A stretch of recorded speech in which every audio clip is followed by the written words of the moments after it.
anybody plead guilty, you fucking idiot? The whole point of it is to not plead guilty, so you can try and get off. Like, what are you talking about?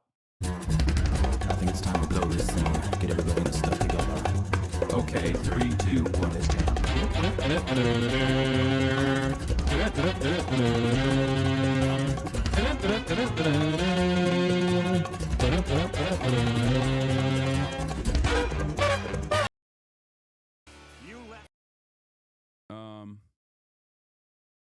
That's how those CEO trauma therapy groups look like.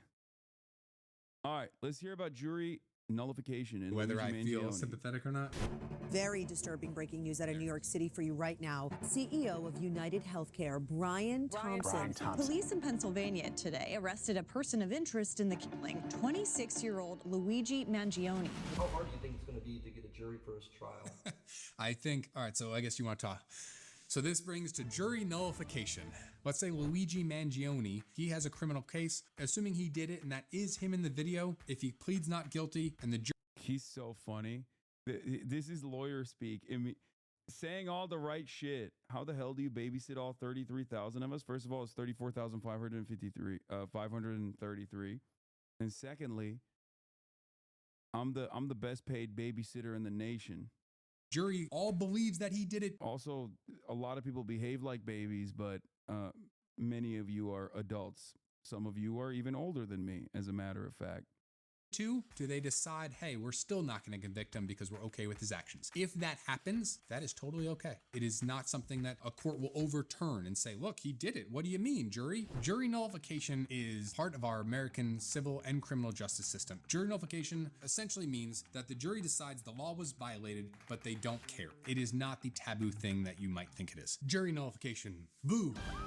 Prosecutors get worried about jury nullification because they want the jury to follow the law and convict. But jury nullification isn't something that's generally planned. What really happens is the jury, who's independent, who's honest, who's reliable, who is willing to follow the law, when they sit and take the oath, they start to hear things and they go, this isn't exactly what I thought it was. If y'all don't know who Dr. Kevorkian is, he was someone who would help people commit assisted suicide, end their lives. But the government doesn't allow that. Those jurors that got picked for his trials, which I believe there were 4 of them, fact check me in the comments here, 3 times in a row, he was found not guilty because the jury said, we don't think that should be a crime. During the 60s and 70s, white people were charged with crimes against black people. All white juries said, yeah, that guy did it, but we're not going to convict him. That's jury nullification. Jury nullification is not something that is routine or common, but it happens. It isn't a cloak and dagger, mysterious, crazy thing. It's something that just naturally happens, and our system allows for it. If the jury finds a criminal defendant not guilty, even if they didn't follow the law, the case is over.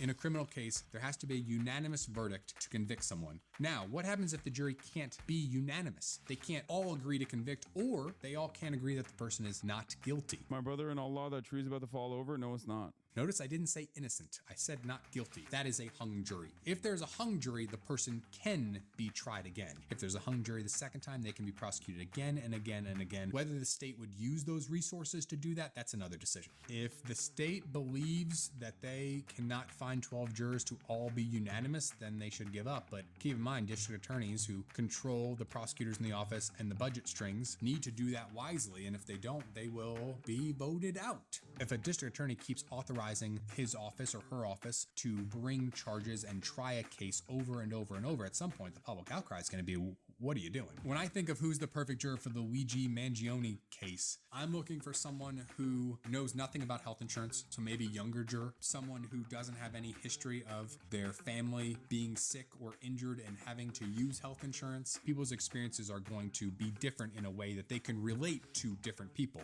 I'm more middle of the road on this. I mean, to be honest, I see it with clients all the time. You know, I've had a client who was denied Vicodin pills after a surgery because he didn't have pre-approval for the Vicodin pills. People come at it from a personal perspective, right? They're saying, I'm really pissed off at what's happened to me, my family, and you are the antithesis of that. So when something bad happens to you, I've seen the extremes of calling the CEOs of health insurance companies mass murderers because they are choosing whether to give or not give treatment that someone may need to live. I 100,000,000,000% think health insurance should be provided through the federal government. But Mike, the federal government sucks.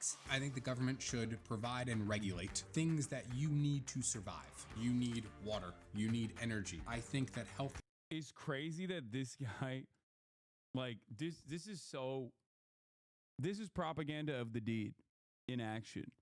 You're watching a guy cover jury nullification. He's just like he's a personal injury lawyer on YouTube covering jury nullification, and the conversation literally sidesteps into his own personal assumption, his own personal opinion on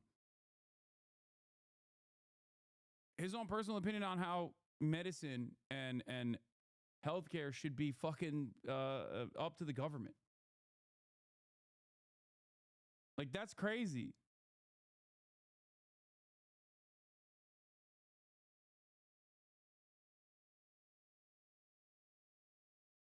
That's crazy. The very fact that these conversations are taking place is once again propaganda of the deed.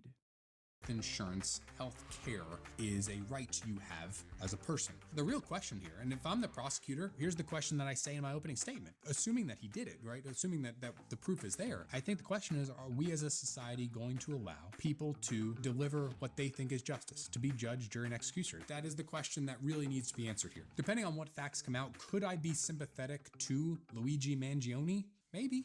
But I'm never going to be the person that takes the leap and then says committing a crime against someone is acceptable. When you make that decision, though, to go and execute someone, have vigilante justice, you have to also accept the consequences. I think there are people out there that will say, I'm okay with what action he did. I'm okay with what he did. You have to also be okay with the penalty. I mean, action, consequence. Suspected United Health. Now we're going to get to Legal Eagle. You don't just want the legal team, you want the Eagle team. Killer Luigi Mangione has been charged with terrorism. But why?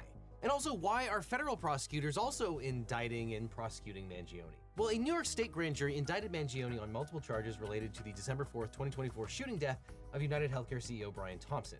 The charges included first-degree murder in the furtherance of terrorism and second-degree murder as a crime of terrorism, as well as additional counts of criminal possession of a weapon and possession of a forged instrument. Now, the terrorism charges are notable. The prosecutors argue that Mangione committed the murder to intimidate or coerce a civilian population or influence government policy, violating New York's anti-terrorism statutes. Mangione has been extradited to New York to face these charges. His attorney, Karen Friedman Agnifilo, has indicated plans to contest the charges, asserting that DA Alvin Bragg overcharged Mangione.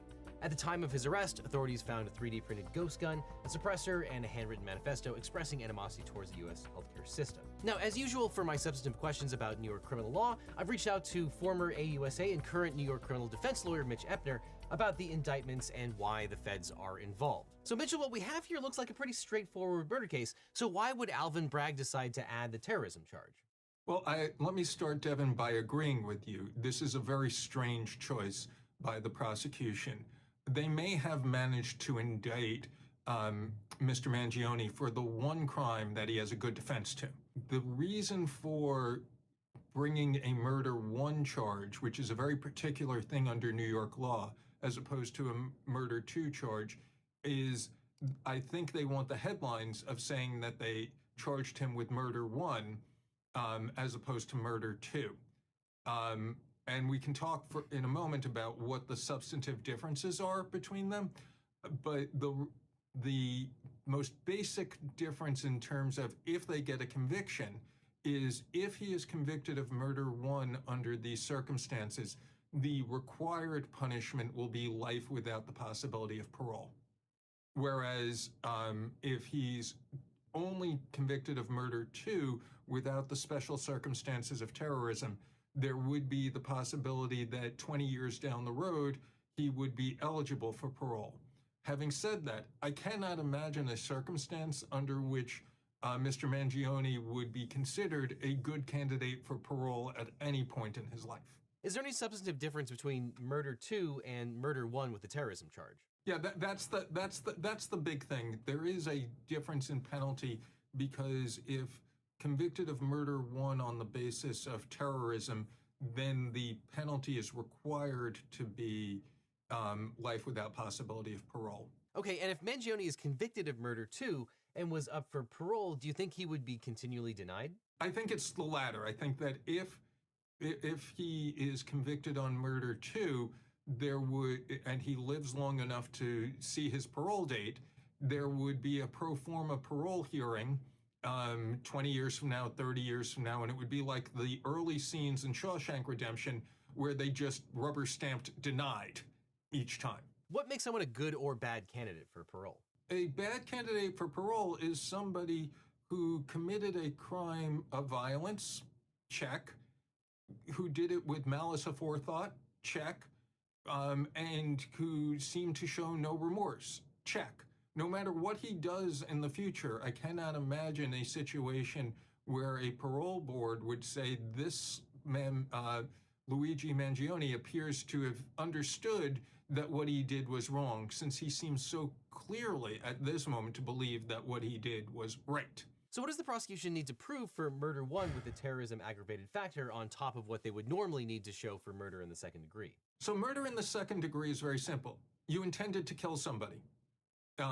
You did it intentionally, you didn't do it in self-defense.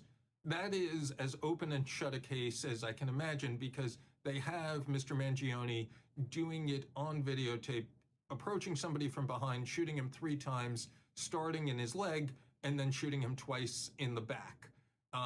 And I take at face value the public disclosures that they have many different ways to tie Mr. Mangione to the murder, including the fact that he was found in possession of the murder weapon. So that is as open and shut a murder 2 case as I can imagine. Murder 1, on the other hand, will require proof as to what Mr. Mangione was thinking at the time he did this. And they would have to prove, and I'm reading now, intent to intimidate or coerce a civilian population, influence the policy of a unit of government by intimidation or coercion, or affect the conduct of a unit of government. And that is a very hard thing to prove. They will have to prove that when he... Oh my God. Things are happening. Former President Bill Clinton hospitalized with fever. Oh my God. If one of my predictions on... Oh my God. No way. No fucking way. No fucking way. This was in my 2024 yearly predictions. Oh my God. No fucking way. Oh my God. Dude, what the fuck?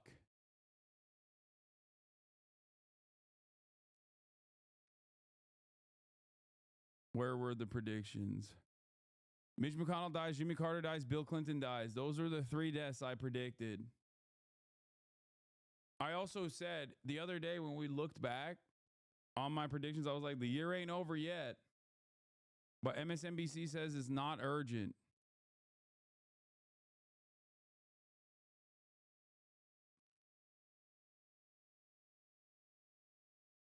It's not urgent.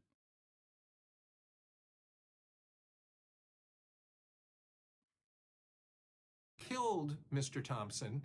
He didn't do it because he hated Mr. Thompson alone, or because he hated the way Mr. Thompson ran United Healthcare alone, but rather that he had some broader policy agenda to intimidate people in order to change the way in which government worked or the general populace conducted themselves. That's a very hard thing to do.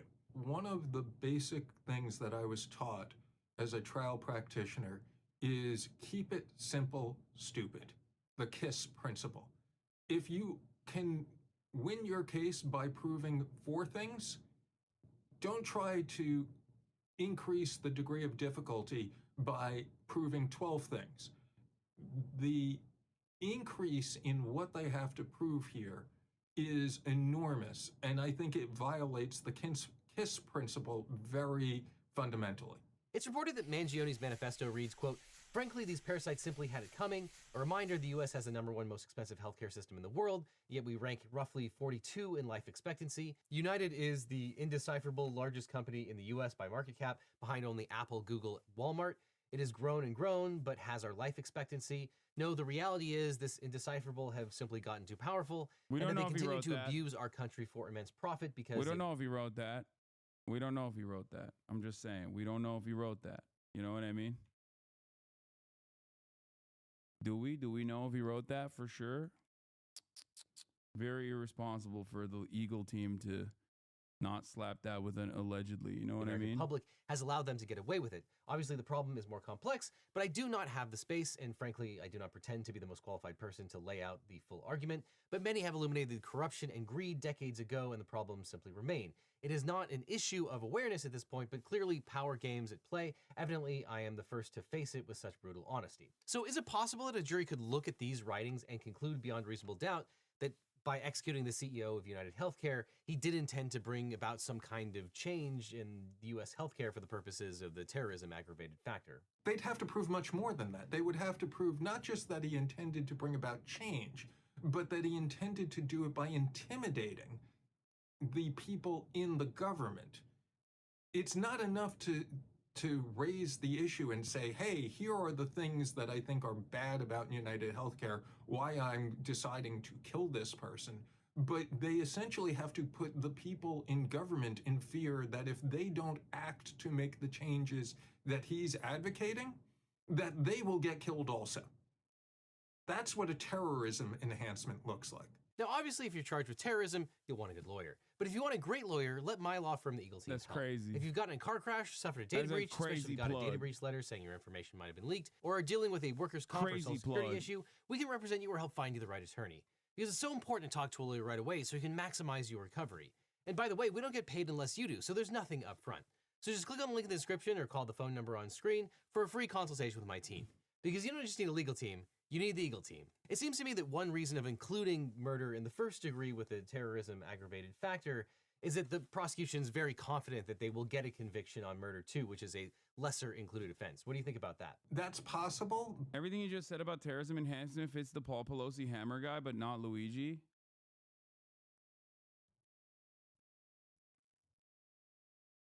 But that's it. We're here. I think that the terrorism enhancement. We're ready in to my go. We're ready opinion, to let it rip. I'm back. Took a day off. It was awesome. Is going to make it harder to prosecute. I got to. I swear you were insinuating it was Luigi awesome did it that I got to have some time for myself. I don't know what you're talking about. Allegedly. But yeah. Allegedly. It is all alleged. I'm back, guys. What is this? Okay. The failure, fear, and frenzy around Luigi Mangione. This got 1.8 million views. What the fuck? Do it next to a jerk. That's... You know what? This I'm going to is an max out. entire I'm going to comedy tap out at special $2. around Okay? Like, Luigi Mangione? What the fuck? think about that real I quick. think it's also highly possible You that they've basically done run it an because animal they want the sanctuary when headlines you of have saying they're 6 seeking murder in the fucking first degree. cats. Now, by bringing in this terrorism charge, is it possible that the prosecutors are making their lives unnecessarily difficult in a way that might backfire? So there are a couple of additional thoughts. One is that the problem for the prosecution in doing it this way is when they make his intent not just relevant but an element of the crime, they're going to give him, if they go to trial, the world's biggest soapbox to say Artificial dumbass. I'm not going to watch a 1 hour comedy all special. of these things. And that is raising the possibility of jury nullification. Jurors may or may not agree with what he did. Some jurors might identify with Mr. Thompson, but some jurors might think, I mean, that's, you know, that United Healthcare is a really awful organization and have sympathy with Mr. Mangione, or at least Mr. Mangione's grievances against United Healthcare. all of that could have been kept out of a Murder 2 trial, and all of that would have to come into a Murder 1 trial. And then the second thing is Mr. Mangione has as his attorney Karen Friedman Agnifilo, who is was a veteran of about 30 years in the Manhattan DA's office. She left relatively recently. She is as well-versed, well-connected, and well-experienced a lawyer as you're going to find. And I suspect that any good defense argument she will raise. They do not have a walkover here. They have a very skilled advocate on the other side. And any idea when this trial will be scheduled and actually take place? I have no idea when trial will take place.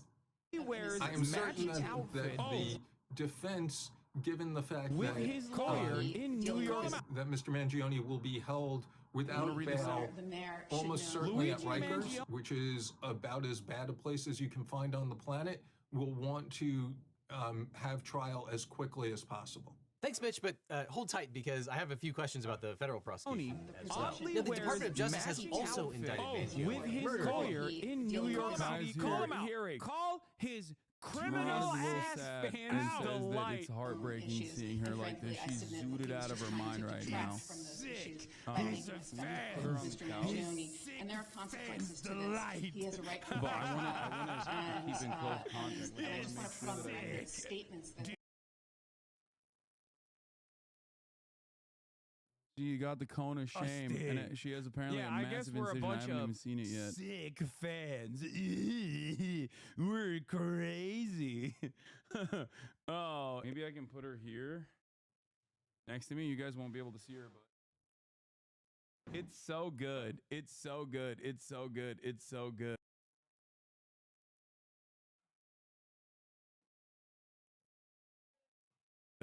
right now.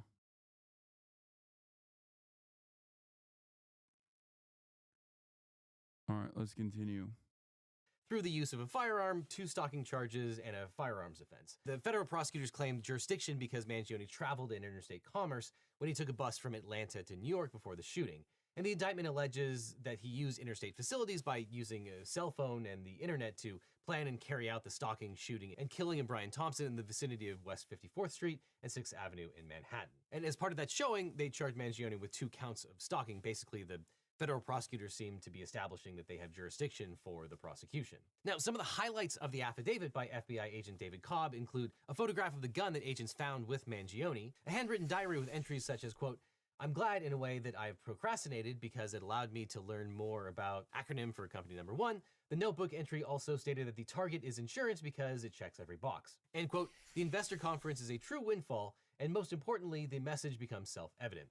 And later on in the entry, the notebook describes an intent to, quote, whack the CEO of one of the insurance companies at the investor conference. There's also a letter addressed to the, quote, feds, which reads, quote, I wasn't working with anyone. This was fairly trivial, some elementary social engineering, basic CAD, and a lot of patience. The Fed letter also states, quote, P.S. You can check serial numbers to verify this is all self-funded, my own ATM withdrawals. Now, needless to say, this does not look good for Mangione from a criminal defense perspective. So let's go back to Mitch Ebner. Mitch, why do you think it was important for the feds to indict for the same conduct here? I would absolutely expect that once the Trump administration is in place, that they will seek the death penalty against Mr. Mangione. That is nuts, by the way. I mean, that is actually fucking, oh God, that's so whack. Which is, as I just said, a penalty that would not be available if there were prosecution under New York state law. And who's likely to prosecute first, the federal government or the state? I know for a fact that there are laws and rules about how the decision gets made by the courts about which prosecution goes first. I imagine that over the next few weeks and months, that will be sorted out. Ordinarily, this gets sorted out by an agreement amongst the prosecutors about which case will go first. So under those circumstances, ordinarily you would expect that the state and the feds would decide who went first. Here, given the relationship between the New York law enforcement authorities who prosecuted Donald Trump only recently. His background, his noise gate is ass. So when he's talking, the background audio is like crazy. In the Manhattan DA's office, and the Trump DOJ, I'm not certain that will be a easy conversation. We'll keep paying attention. Thanks so much, Mitch. It's always incredible to talk to people who have a completely different point of reference when it comes to the law. Now, this video was only possible with the help of today's sponsor, Nebula. Now, my first video on the United Health murder and Luigi Mangione was completely demonetized. I'm gonna do what do you call it? Ethical reacts. And age-gated on YouTube. 1.1 million people watched the first video in the first day, and then basically no one else saw it afterwards. In that video, I showed the surveillance footage, and apparently YouTube didn't like that, which is crazy because it was blurred, and according to community guidelines, it shouldn't have been a problem. But I don't have to worry about that on Nebula, the streaming site that my friends and I created from scratch. On Nebula, you can watch all of our videos ad-free and early because our videos always go up on Nebula first. Plus, there's tons of exclusive content, and for a limited time, you can get a lifetime membership. You can buy once and then never again. It's the greatest deal of all. And if you're new... All right. From Ivy League rich kid to inmate number 52. What could make you agree with me that the evidence is bunk and faked by the feds? Dude, no, I don't think so. 2503-511. That is Luigi Mangione's new identification inside the walls of Brooklyn's notorious Metropolitan Detention Center, commonly known as MDC. The 26-year-old is the latest high-profile inmate at the Federal Detention Center. Former inmates include sex trafficker Jeffrey Epstein's accomplice, Ghislaine Maxwell, farmer bro Martin Shkreli, and R. Kelly. Currently, Sean Diddy Combs is also being held there on federal charges, including sex trafficking and racketeering conspiracy. Mangione and Combs also sharing a lawyer, Mark Agnifilo, who is working on Mangione's case with his wife and lead counsel, Karen. I'm going to try and minimize the amount of time he spends in very, very difficult and I believe inhumane housing conditions in the special housing unit of the Metropolitan Detention Facility. Agnifilo recently argued to move the music mogul before trial because of the conditions at MDC. While the department wouldn't confirm details of any specific inmate, policy shows upon arrival they undergo a 21-day evaluation to determine in what unit they will be held. Because Mangione's case is high profile, it's likely he will be housed in what's called the SHU, a unit where inmates are separated from the general population, largely for safety reasons. His interactions will be limited. I think the oversight will be far more significant. I think he'll be subject to a lot less dangers. We are pushing for basic humanity. In recent years, inmates, attorneys, and activists have sounded the alarm on issues like violence, overcrowding, staffing shortages, even power outages. In September, a federal judge condemned the facility's conditions, prompting the Bureau of Prisons to appoint an urgent action team to, quote, take a holistic look at the challenges at MDC Brooklyn. So it's a big deal, and I think that tells you all you need to know with respect to what's happening. Yeah, there.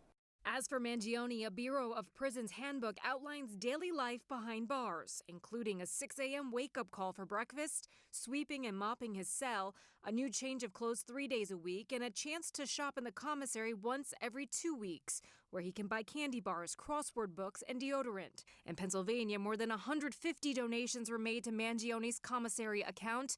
The Bureau of Prisons won't comment on inmates' accounts. CNN has learned that commissary money that was in Mangione's account in Pennsylvania will be transferred to the Bureau of Prisons for Mangione. Also important to note, his attorneys in court said that they reserve their right to request bail in this case, possibly at a later date. Bringing Rest, CNN, New York. Joining us now is prison consultant Sam Mangel. Sam is in touch with members of Mangione's legal team and staff attorneys from that detention center, but has not been retained by the defense. Sam, we wanted to make sure everybody was all on the same page there. Nice to have you here with us. I just first want to know from your perspective what it's like in this facility and how Mangione might be treated. So first, thank you for having me back. I've described this facility, and it's kind of caught on as a catchphrase, as the worst facility. I mean, it's worse than hell. Where he currently is in a protective custody unit. So it's similar to a SHU, and he's being held there for evaluation until they can clear him psychologically, physically, emotionally they're not going to put him into a general population environment. Even though he won't be in theoretical general population, he'll most likely be on what's called Unit 4H, which is where your high-profile inmates are. It is not a pleasant place to be. However, it is much better than the alternative, which would be a state facility, where Rikers, for a number of reasons. And why is that? When you're in a federal facility, you tend to not only get a better, and I use this term very generously, accommodations, but the food, the ability to access counsel, and also the nature of the prisoners tend to be a little bit different. Certainly when he leaves protective custody and gets into the floor he's going to, which is where Sean Combs is, Sam Bankman-Fried. I think there's 2 former politicians from the Mexican government. Once he gets there, he will not only be in a safer environment, he'll be allowed out of his cell probably from 6 in the morning to 9 at night, barring counts. He'll get 3 regular meals, which tend to be much better than state meals. And overall, he will be certainly much safer in an open environment than having to require or need the protective custody of what he might need at a Rikers. I also want to ask you, this case in particular, and we've talked about this on this show as well, just about the public support that we have seen for this man who is accused of killing Brian Thompson. And I don't know which is better, considering that high-profile, incredibly high-profile people have found an untimely demise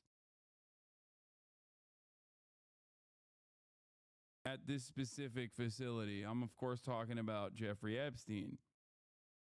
Very high profile.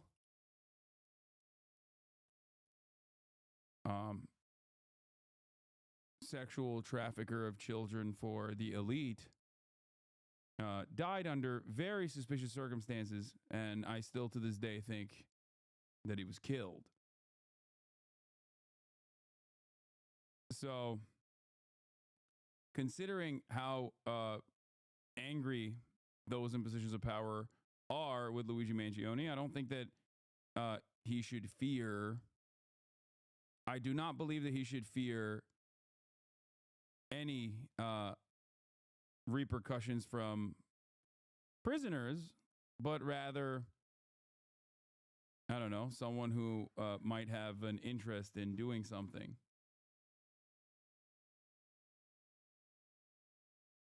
Someone who's high profile, who sees him as a dangerous threat. Epstein was killed because of the secrets he was keeping, though. Luigi doesn't have any. I know, but I mean, people are very clearly not reacting normally to this. Like, they're not seeing this as a one-off. You know what I mean?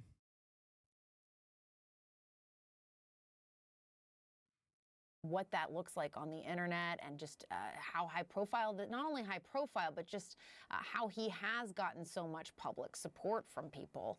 What does that mean, if anything, when you're inside this facility? Does he get letters or phone calls or anything like that, or it doesn't matter at all? Well, certainly people could put money on his account for commissary and for emails.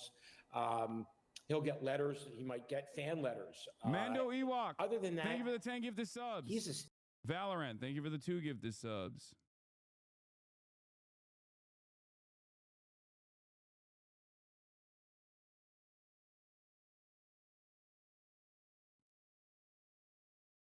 It makes him, in my opinion, much more vulnerable, much more susceptible to extortion, especially once, not so much where he currently is. This might be the safest part. Yeah, Valorant is apparently gifting a sub for every 5 gifted subs today or something. I don't really know. Of his whole journey. If he is convicted of federal charges, which would certainly be better than the state charges in terms of prisons, he's going to have to figure out with his team where to go. Where will be the safest facility? Is he going to need psychological services? Or is he going to, depending upon his sentence, have to remain somewhere for life? and he will face inmates that are not fans of his, do not care about United Healthcare, usually care about. I don't think he's gonna.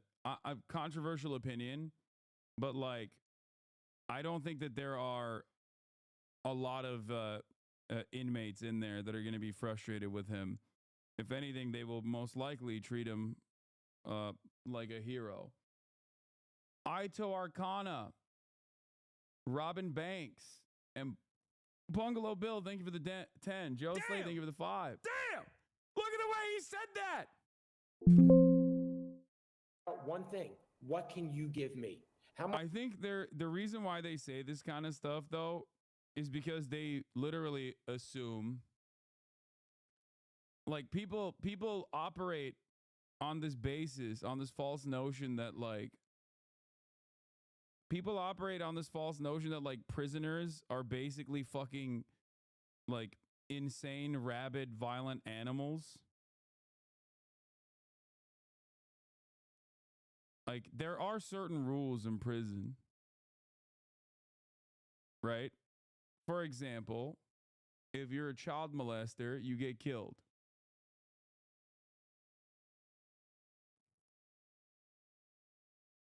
Like, they kill child molesters. So child molesters usually go to protective custody pretty quickly.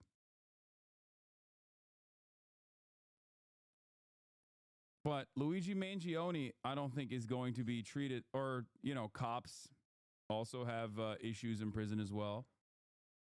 But I don't think Luigi Mangione is going to get the cop or child molester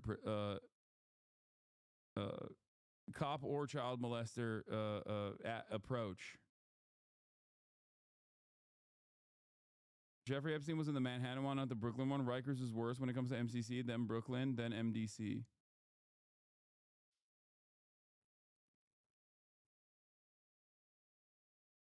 Like, in the more likely scenario is that someone could, like, I guess, put a hit out on him. Like, a rich person could hire someone to kill him in prison or something. But yeah, if you recall, the prisoners in Altoona were all cheering for Luigi. We know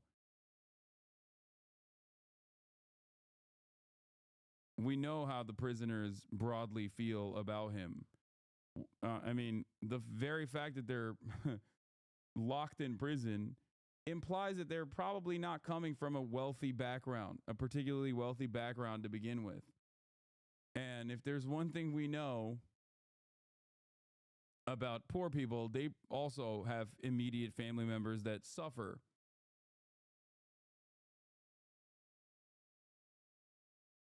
From the treacherous nature of for-profit healthcare. How much money can your family send me or else? And it's a very scary predicament that he and his family have to be concerned with going forward. This will be, in my opinion, the safest part of his whole experience, being in Brooklyn MDC.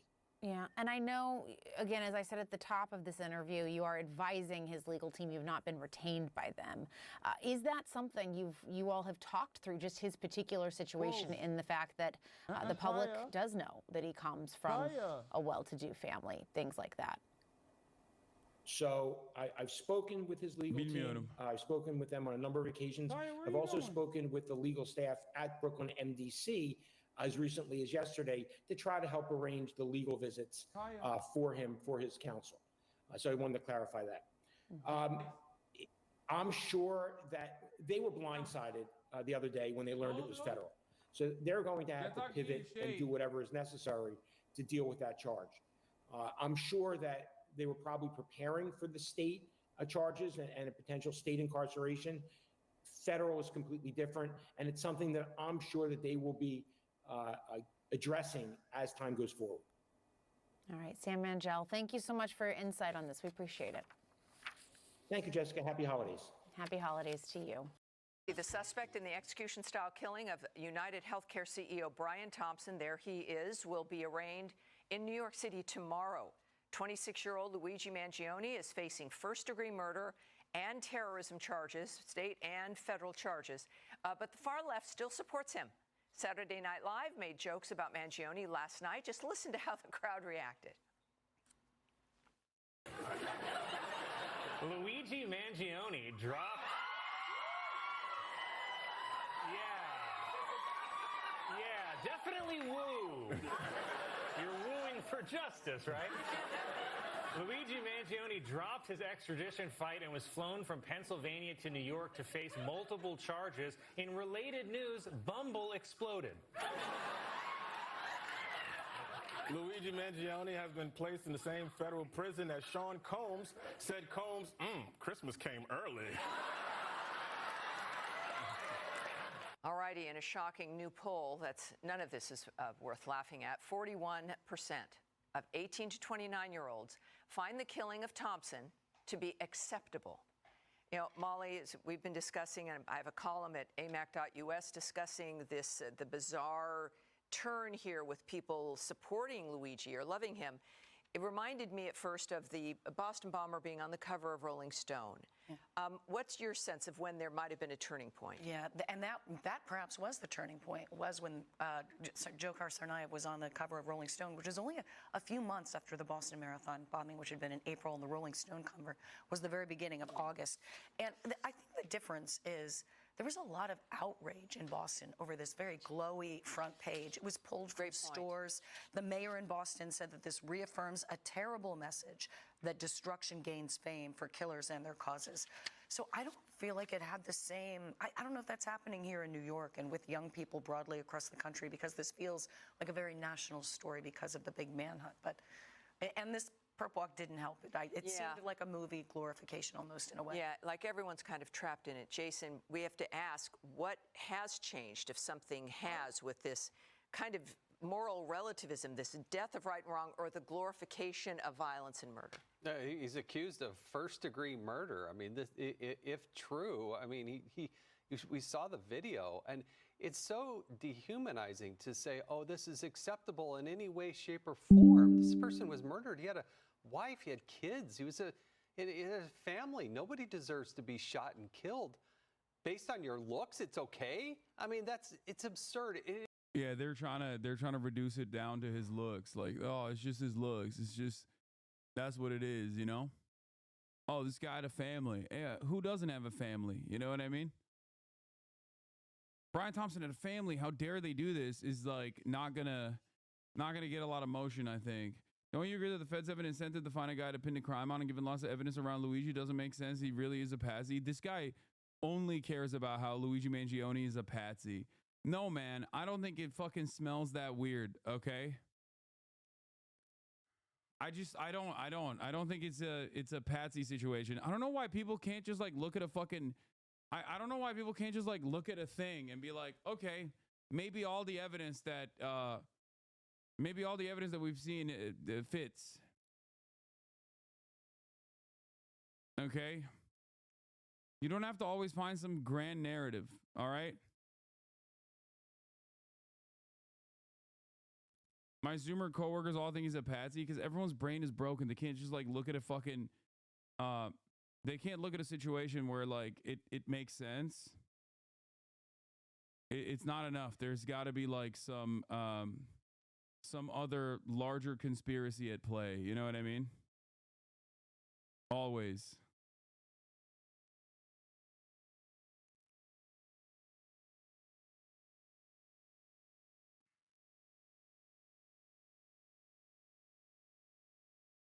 It is scary to me that somehow the younger generation is not able to distinguish the difference between, say, You're literally ignoring the evidence and imagining a grand narrative with Jeffrey Epstein, by the way. Oh my God, this is the one OG chatter I have who always fucking goes with Jeffrey Epstein actually did kill himself. Yeah, you're right, dude. Ignoring the evidence? The fuck do you mean? The mysterious ways in which the camera shut off in the process where he fucking died? Yeah, dude, so much evidence. So much evidence to suggest that a guy who had an endless amount of blackmail, material on some of the What distinguish? Oh my God. My dad is lighting a fire in the house right now. Ay, ay, ay. No, it's not Murat. It's my dad. He's cooking.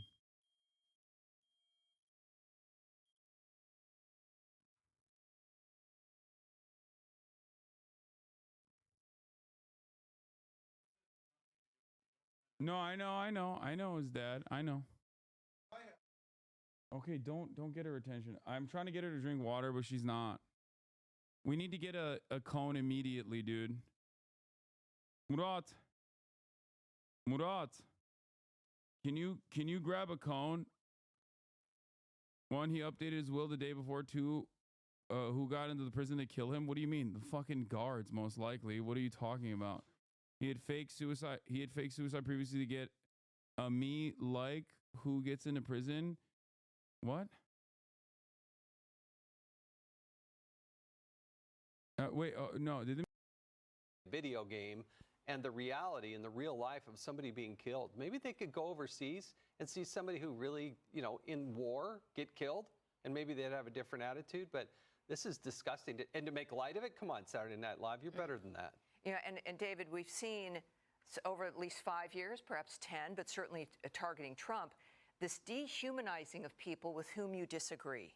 That we've moved to such a point where if you have sole possession of the truth, as the left believes, then people who disagree with you must be evil, and murder becomes one of the tools in the box. It becomes acceptable as they would like to promote it.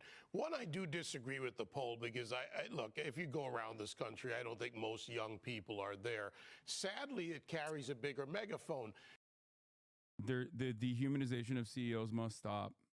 Very, very scary.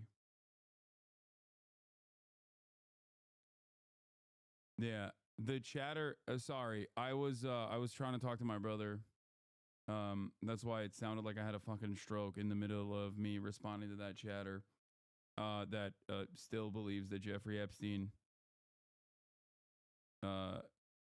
killed himself. Yeah, the problem here. Hold on.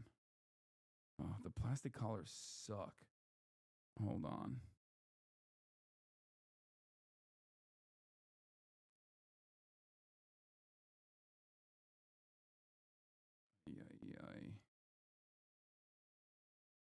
She should be decently hydrated for a couple hours post-op if she got IV fluids. Looks like she did with a bandage on her leg.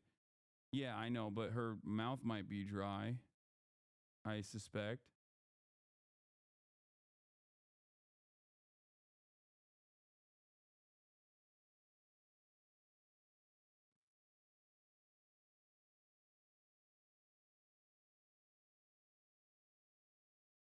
I know the cones work well, chat. I know. I'm familiar.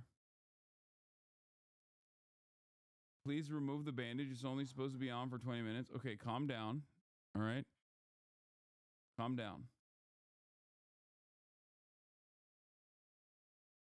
The issue is in hydration. Is nausea? No, she has anti-nausea medication as well. Dog sleep like 36 hours after spaying. No worries.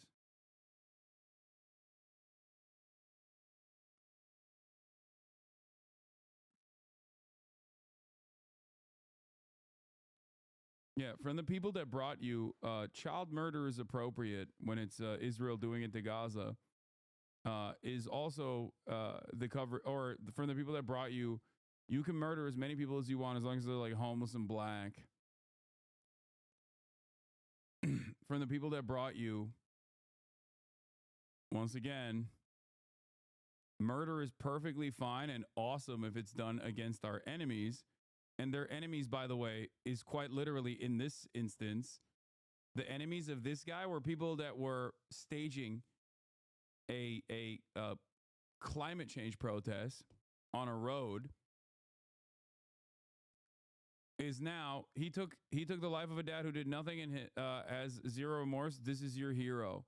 16,000 likes.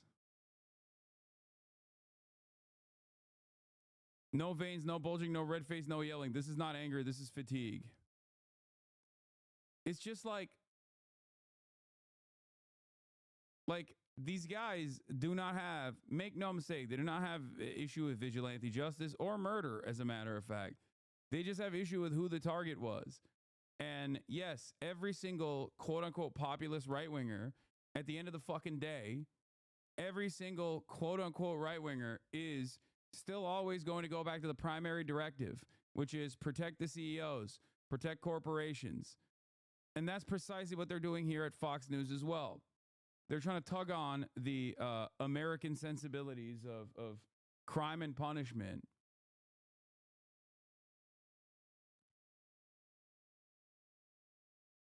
Lolo has shares my same concern. Increasingly feeling that Mangione will get into custody or take his own life, in air quotes, because if there's even a 1% chance that he could get off, which there certainly is, cannot even describe how bad that would be for the ruling class. Yeah. If you make money, it makes sense on why they would defend a CEO. I mean, you have to remember, they make money defending CEOs. That's why I said it's their primary directive. They make money at the behest of getting your attention to shift away from those who actually cause harm in American society. Shift that attention away back to those who do not. Hold on, Bubba.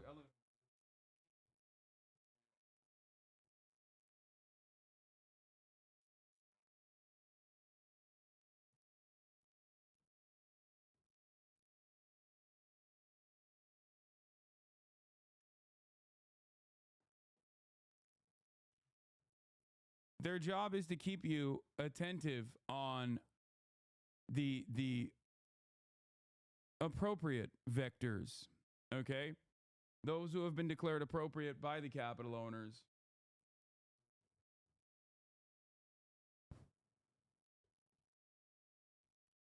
People who are otherwise powerless.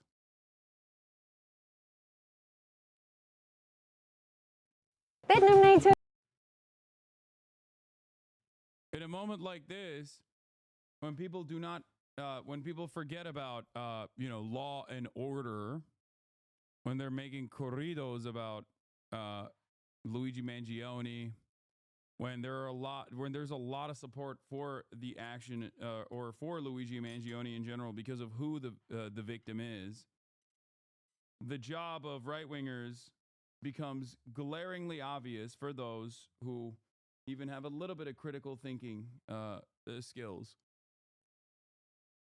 The right-wing media apparatus, all the way from the most, what is this? Holy shit, this is real?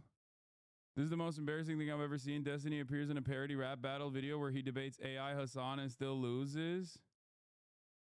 Yeah, I have I've heard of this as well. I don't even know if I approach this or not. It's pretty fucking insane. It's the saddest thing I've seen online in quite a bit. Anyway, getting back to the actual issue here.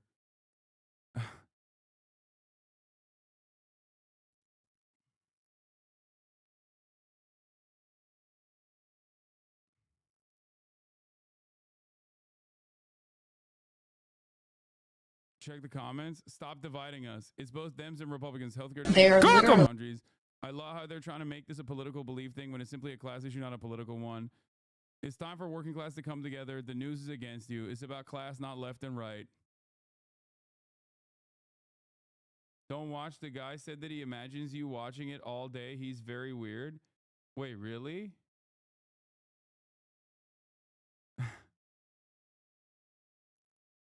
Okay. I have yet to watch it, but I did see someone talk about it before. It is incredibly lame. I mean, I don't know. For me, it feels like the greatest. Yes, he and D made it together and they both said that you probably watch it all day. They think, okay. All I'm going to say is this. I think this is yet another very clear-cut indication that you are so permanently echo-chambered that you think making an AI rap battle video with an AI version of me versus like a real in the flesh human version of a 40-year-old man with a child duking it out epic rap battle style. If you think that that's like sick and not like insanely unwell, okay? Like insanely unwell. Like even if I did that against Ben Shapiro, it would be loser shit, okay? Like if I did that against Ben Shapiro, if my community put something like that together against like Ben Shapiro, it'd be lame as fuck.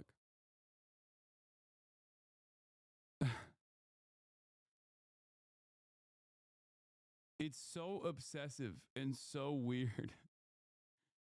It's pathetic.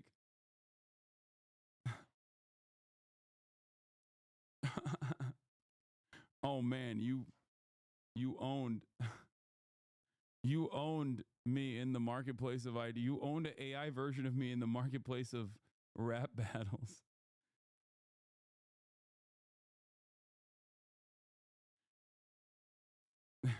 You think Destiny uses your AI to call him friend? Yeah.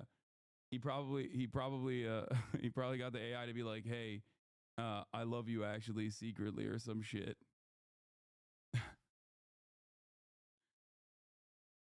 It is very weird and very pathetic.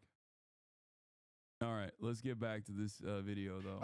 To the point about the Tsarnaev brothers and what happened with that cover, when you look at this in the eyes of some of the NYPD folks that I know, a guy charged with murder, brought back from Pennsylvania, would have been thrown in the back of an SUV and driven to New York City. He got the rock star perp walk for whatever, and then you have Alvin Bragg, who, by the way, God damn! Gotcha Puri Bot, thank you for the 50 gifted subs.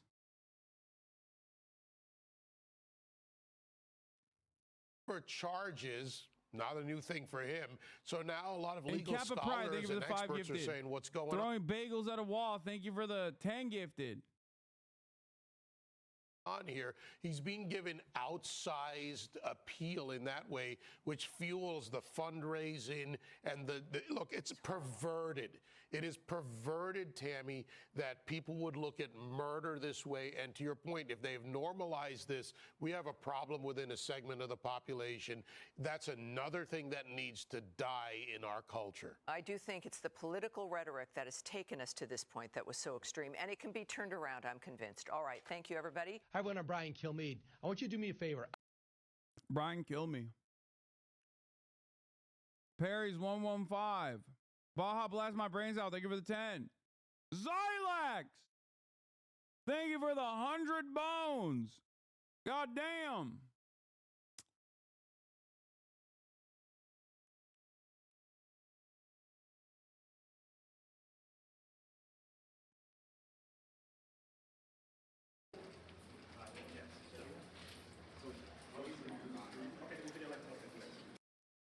That, of course, was murder suspect Luigi Mangione after a significant day in a New York City courtroom back in the city where he allegedly shot and killed the CEO of United Healthcare, Brian Thompson, just 3 weeks ago.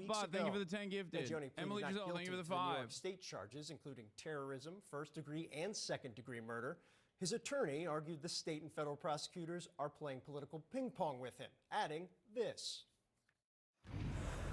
I'm very concerned about my client's right to a fair trial. Like every other defendant, he is entitled to a presumption of innocence. But unfortunately, the way this has been handled so far, his rights are being violated. Meanwhile, dozens protested outside, holding signs with phrases such as "People over profit" and "Free Luigi." CNN's Shimon Prokopez brings us to New York, where prosecutors have mountains of evidence to sort through. The crime of murder in the first degree and other related charges. How do you plead to this indictment, sir? Guilty or not guilty? Not guilty.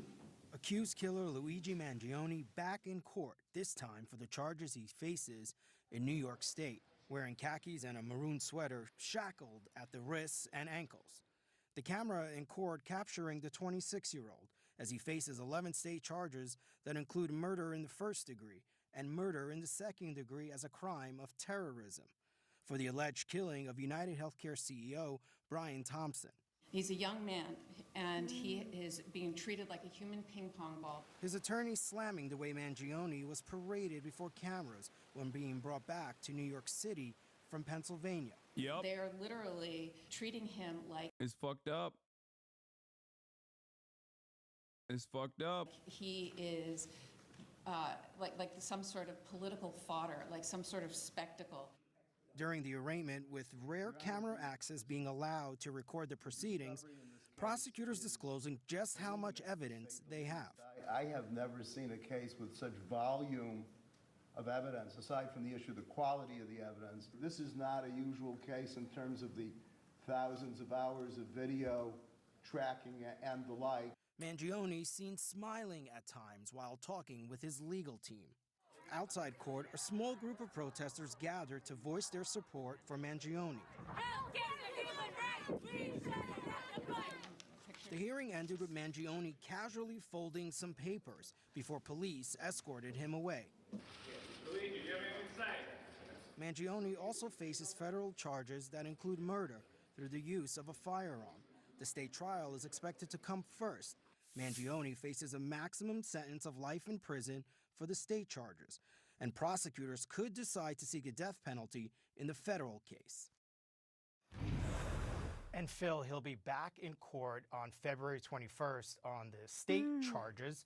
As for the federal case, we believe there's a chance he could be back in court for that in January. We're waiting to see when he's indicted on the federal charges.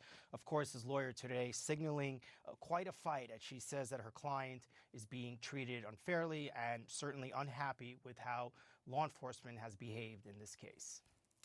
Shimon Prokop live for us in New York. Thanks so much. The judge is married to a former healthcare CEO. It's just the pretrial judge. Let's get right to our panel of experts. CNN Chief Law Enforcement and Intelligence Analyst John Miller, Criminal Defense Trial Attorney Stacey Schneider, and former prosecutor in the Manhattan DA's office, Jeremy Salan. And Jeremy, I want to start with you because Shimon just mentioned this. We had it in the piece as well. Mangione's lawyer arguing that he might not get a fair trial and said the state and federal jurisdictions are treating him like a human ping pong ball. Is there merit to what she's laying out here? She has to make that argument, whether that's going to win the day and actually, from a legal standpoint, be the foundation for this to say this is not going to be fair. I don't think it reaches that point, but to her statement about being a ping pong ball and having this choreographed, absolutely unequivocally, this is a play, or we called it bigfooting by the federal government. This is a play for them to see something that really they shouldn't be in. It's a state case, but it's become something far, far more in terms of a spectacle to the public. Yeah, there's no question about that. Stacey, you've made the point that the first-degree murder and terrorism charges, they could be overreach on some level. Do you think throwing the book at the suspect here may actually backfire on the district attorney, could actually amp up public support for Mangione that we've already seen on some level? Yeah, we've seen unusual public support for someone who is charged with murder. But the thing is, the district attorney's office has to present a case, and they've done so in front of a grand jury based on the evidence they have. Why I think this is amped up and also, sort of political, as was just discussed, is because they went into a grand jury.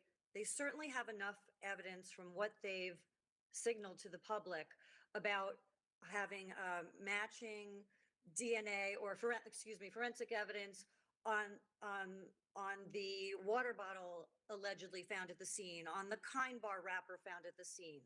Then law enforcement and the DA's office has signaled that they did a test firing of the 3D gun that was confiscated allegedly from Luigi Mangione, and the firing of those bullets matched the casings at the scene. This case is so unusual. The behavior of law enforcement is so unusual, and the district attorney's office and the mayor's office of the city of New York, that they are signaling this information about the strength of their case. It's not normal. It's not the way things are done. And to go into the grand jury and charge this as an act of terrorism, where the only way that we know that the insurance industry was allegedly targeted, or that the victim, Brian Thompson, was allegedly targeted because of his role at an insurance company, is because law enforcement told us that through the media. Luigi Mangione allegedly did not publish his alleged manifesto. That's what the law enforcement's calling Dude, this guy keeps going. Why would a guy who did a hit and escaped the most surveilled city in America undetected then go to a McDonald's with a backpack containing the murder weapon? He was in a McDonald's in Altoona, Pennsylvania. The fact that he kept the murder weapon is also, yes, unique, but it doesn't seem like he is a criminal mastermind, okay? That's what it is. He just looks more professional and cool and calm and collected in the moment of the hit in the video that we all saw a million times over. Having said that, however, it's not like it doesn't seem as though he is a professional hitman, okay? I don't know. I just don't understand why you have to believe that there is like some grand narrative here at play. I genuinely don't get it.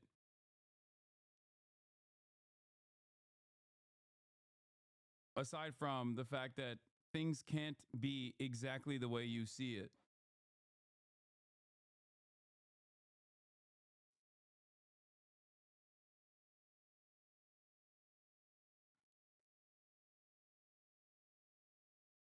You know, he's never said at any point he did it out loud. Dude, what are you talking about? Why the fuck would he say it? Okay, even the most like inexperienced fucking guy who's potentially executed a hit like this is probably still going to have some level of self-preservation and most likely not going to say he did the crime while he's directly on trial. That part makes total fucking sense. What are you talking about? I don't know if you guys saw it, but he also pled not guilty.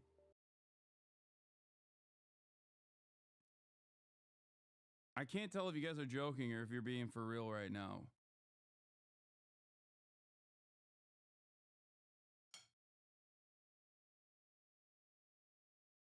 The feds have no idea who did the hit and they're pinning it on a random loner. Yeah, I don't know why you think that that is the case.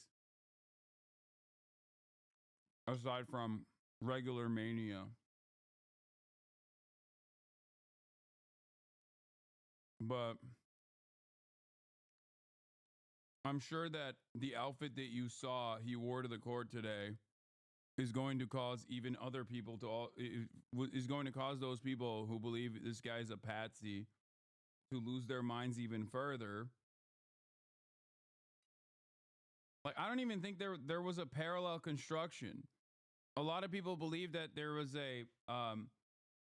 there is like a narrative that was built around the surveillance apparatus that was actually secretly used to find find Luigi Mangione. I don't even believe that either. I just think that I do, I guess, low key, but kind of high key, believe the overall ways in which he was apprehended and that he was the guy who allegedly did it.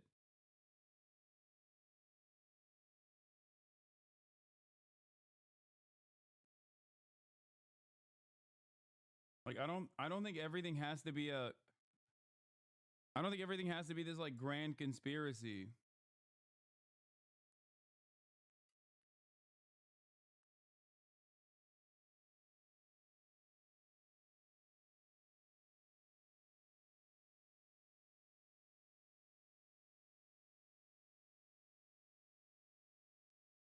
Yeah. This is going to make 1,000 over under 1,000 people schizophrenic.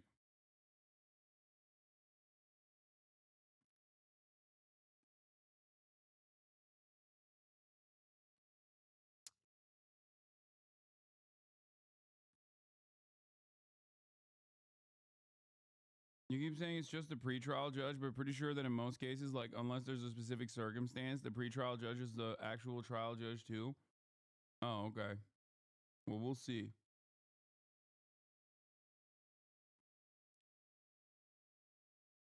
What does a patsy mean in this case? It means that they got the wrong guy, that he didn't actually do it, someone else did it. But because they had no idea, because this was a criminal mastermind, a brilliant criminal mastermind who was able to fucking get away with the hit, they just blamed it on a random loner. Wrote a fucking fake manifesto and placed the backpack or like put all of the additional shit onto the backpack, including the gun, because everyone was like, why would this guy literally run around with the gun? I don't know, man. He's not a fucking, I don't think he's a criminal mastermind.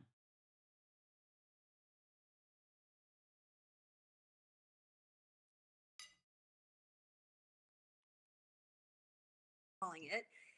So far, we don't know that there's some kind of hit list here where he was going to allegedly take out more people. This might have been a single act by someone who is mentally unstable, allegedly. Again, he's charged and innocent until a jury proves it.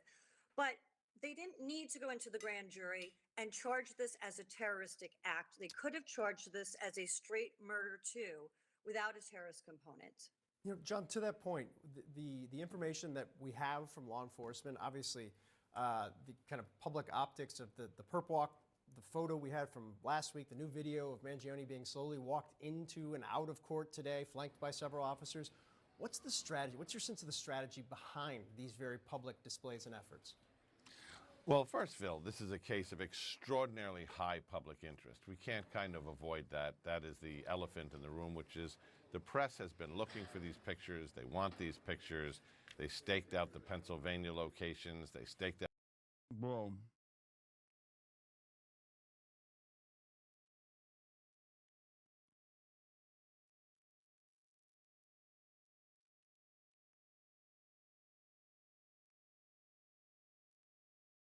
We can't have a fucking unifying moment, dude. There's still got to be some fucking schizos in the chat.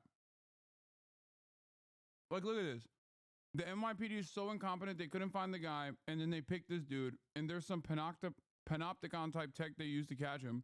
Again, the dude doesn't have to be a prolific assassin for this narrative, but that law enforcement is built to smell fishy. Okay. So the NYPD is so fucking incompetent that they can't catch this guy who shot a CEO in broad daylight, but they're so good at finding someone who literally, like they're so good at finding a random person that can fit that profile. Like they literally scoured the interwebs to find a guy who was, incognito for the past 6 months after a fucking back surgery, who has the Reddit profile of a person who was scorned by the healthcare industry across the board. Like, what are we doing, man? You honestly don't think that's a long list? Dude, it's a long, yes, there are a shit ton of people who have been fucked over by the healthcare industry. But the idea that you're going to find a person with a public profile to this degree that literally fucking fell off the map 6 months ago is insane. Like, that is a massive, that's not that big of a leap. Yes, it is. It is. You're fucking crazy. Like, they found a guy whose face kind of matches it too.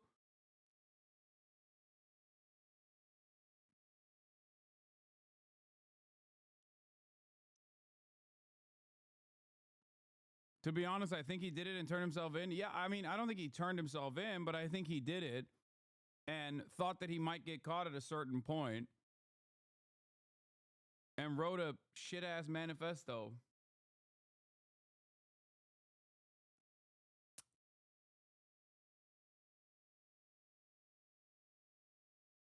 Like, why the fuck would they choose a guy with a wealthy family too? Like, that makes it so much worse. It literally doesn't matter if he's a patsy or not. I know, but chatters want to fucking find some grand conspiracy.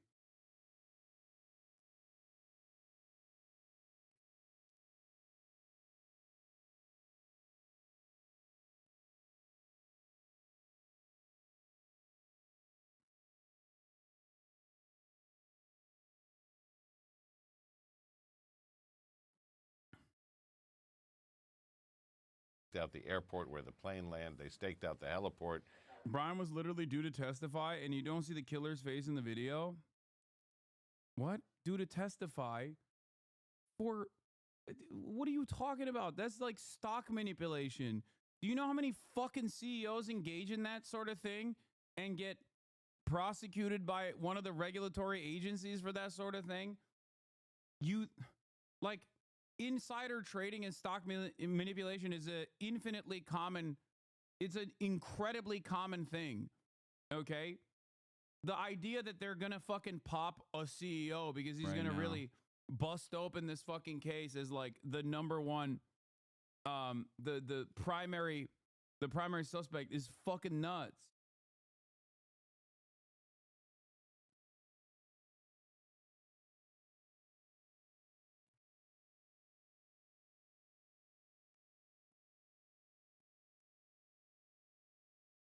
We need universal health care because we need these guys to get immediate therapy and medication.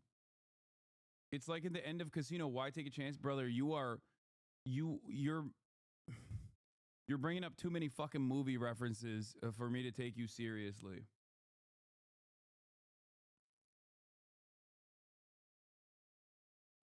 We are in the midst of a truly devastating mental health epidemic. Where the helicopter landed, the policy of the police department is that they neither encourage nor discourage the photographing of defendants in public areas. So some of that is the natural course of this. And I mean, let's not pretend. We remember the perp walk of the son of Sam, of Frank James, the guy who shot the 10 people on the subway a couple of years ago, of the Zazi case and the terrorism thing. We've seen these big perp walks before. What we generally don't see is the mayor being present. And I think that was a signal from a politician who is fighting every day to remind people that New York is the safest big city in the country against the backdrop of the regular crime New York experiences. And something like this, a high-profile assassination in its street.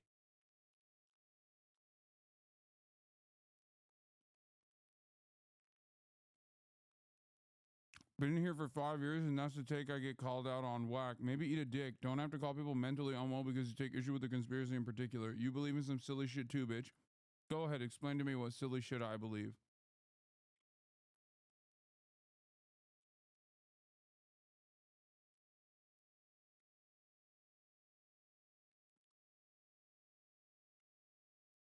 What is the silly thing that I believe that you take issue with?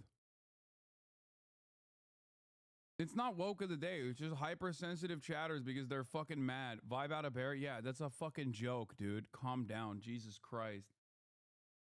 Like, holy fuck. Are we going to be serious right now? Yeah, I don't also think Native Americans are Turkish.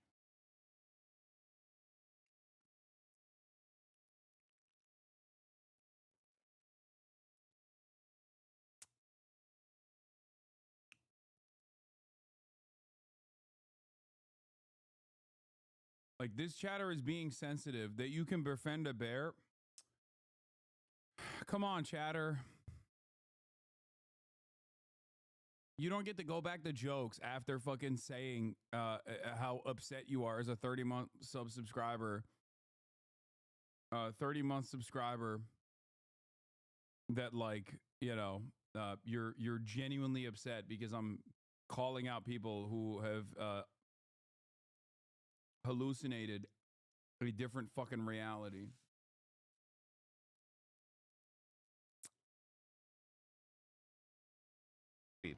So his presence there was basically the symbol of saying, if you do a major crime here, you're going to get caught. And that was purposeful. Jeremy, if you're a prosecutor on this case, take yourself back to your former life. Does that create problems for you? Are you okay with that?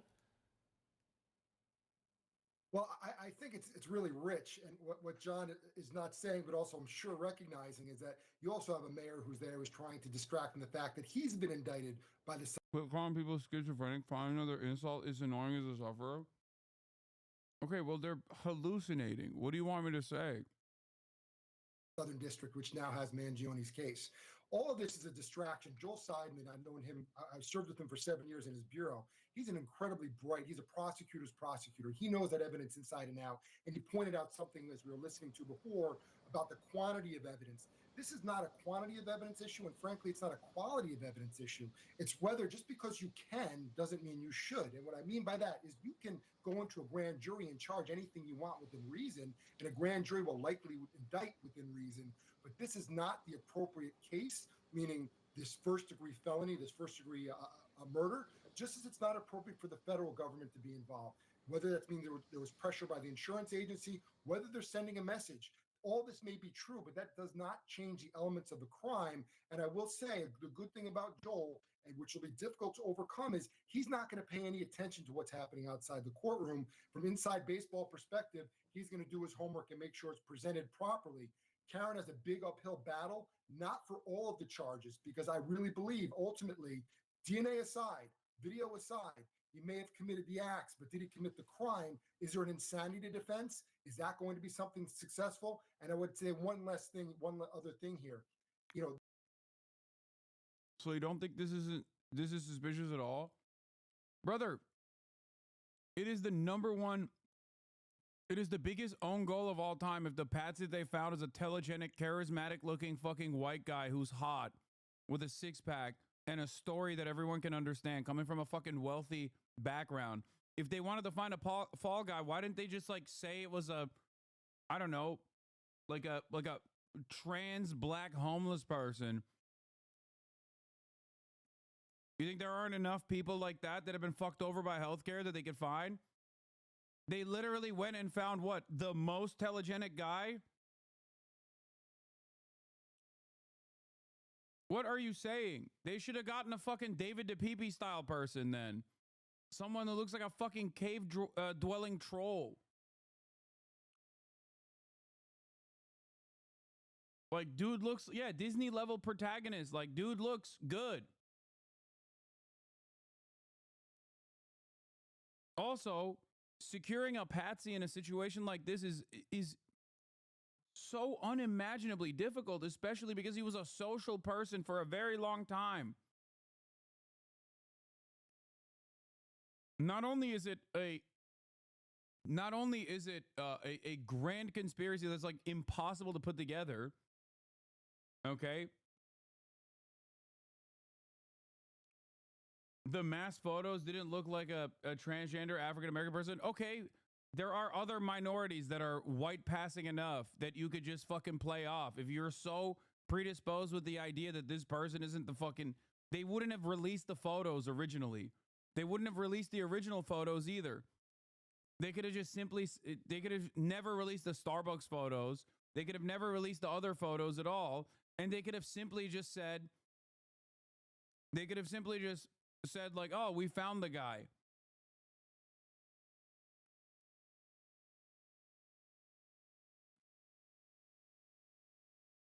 They could have found an Arabic dude. You know what I mean? Tied it back to Hamas, too, somehow. Like, the opportunities are endless. Also, creating a fucking patsy and finding a fall guy, creating a fucking patsy is, like, also, in and of itself, a difficult endeavor. Uh-oh. Someone's getting up. Like, there are so many moving parts. Why didn't he turn himself in? Why isn't he pleading guilty? Why does note say, I love the feds, I did it alone? Why did Luigi say stuff was planted? Wait. So on the one hand, you're talking about Luigi saying that money might have been planted in his backpack. So this brings to jury nullification. Okay, which is true. He did say that in Pennsylvania. But on the other hand, you're like, why didn't he turn himself in, and why isn't he pleading guilty? Why the fuck would anybody plead guilty, you fucking idiot? The whole point of it is to not plead guilty, so you can try and get off. Like, what are you talking about?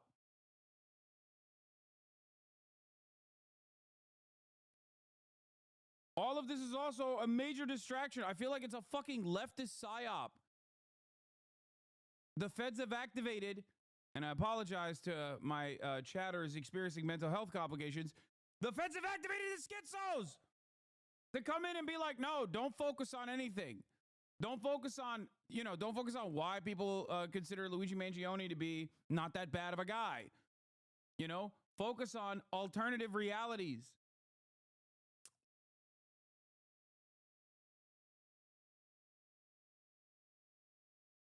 I think chatter meant those things as reasons on why he isn't a patsy. No, that chatter thinks he's a fucking patsy.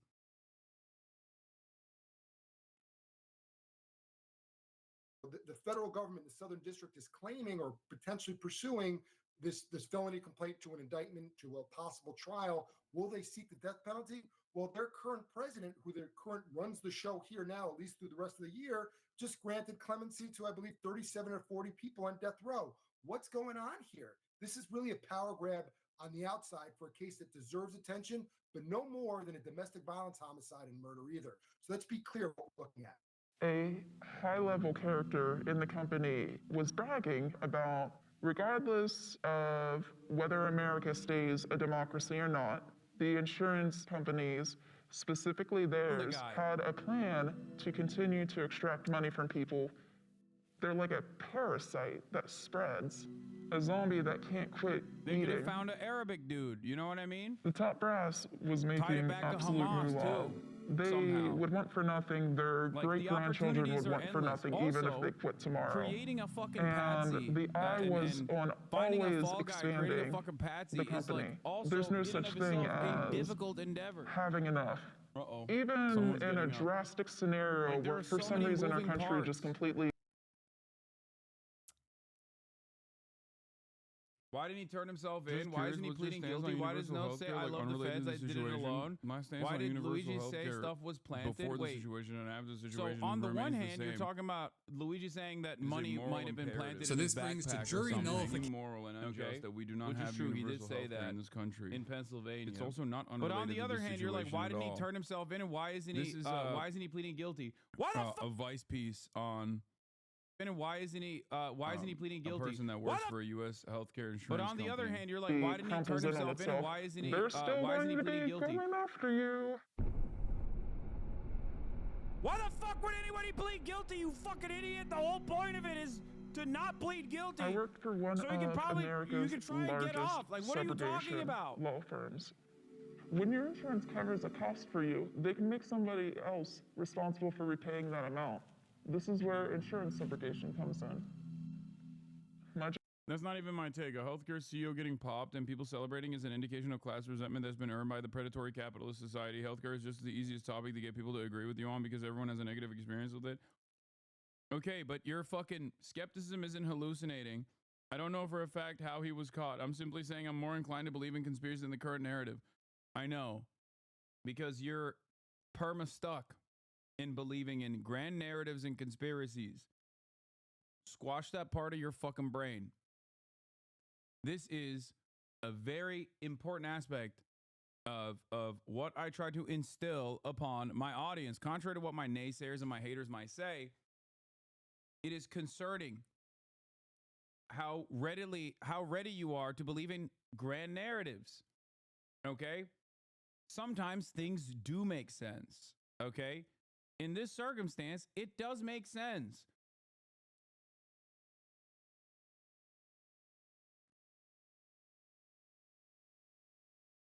The issue as to why a long-term community member could find himself in the throes of this kind of conspiratorial thinking, for the record, if people are wondering why I'm so aggressively in pursuit of squashing out all these like alternative conspiracies, is because that kind of conspiratorial mindset is anti-materialist inherently. And not only that, but also I think it leads people down scary paths. It leads people into believing, if you believe in this one conspiracy, there are a shit ton of other conspiracy theories you could believe in as well down the line. It's not only counterproductive, it's not only silly, but it's worrisome. Once you get a little taste of that, oh, I'm skeptical of all grand narratives. That's how you find yourself in the anti-vaxxer circle, right? People who go, I don't like big pharma. I hate that. I don't like big pharma. I hate for-profit healthcare. Will very easily find themselves, because they find themselves like in a permanent contrarian attitude to the media and to those in positions of power, without critically examining what you should be critical of, is exactly how you arrive at the likes of Joe Rogan and many others who go, well, I don't really like for-profit healthcare insurance, and the media is telling me to get vaccinated, so I'm not going to get vaccinated.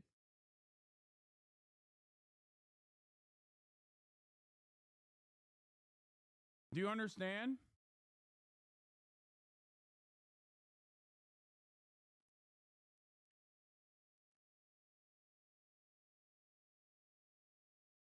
And it's ironic because half the time, the federal government or the State Department is actively trying to create these like conspiracy theories themselves. And sometimes it backfires. If you know anything about anti-vax narratives, the American government quite literally tried to instill anti-vaxxer sentiment in the Philippines. Okay, they went to the Philippines and they tried to actively undermine Sinovac. China was doing soft power in the Philippines by offering at no cost their own COVID vaccines.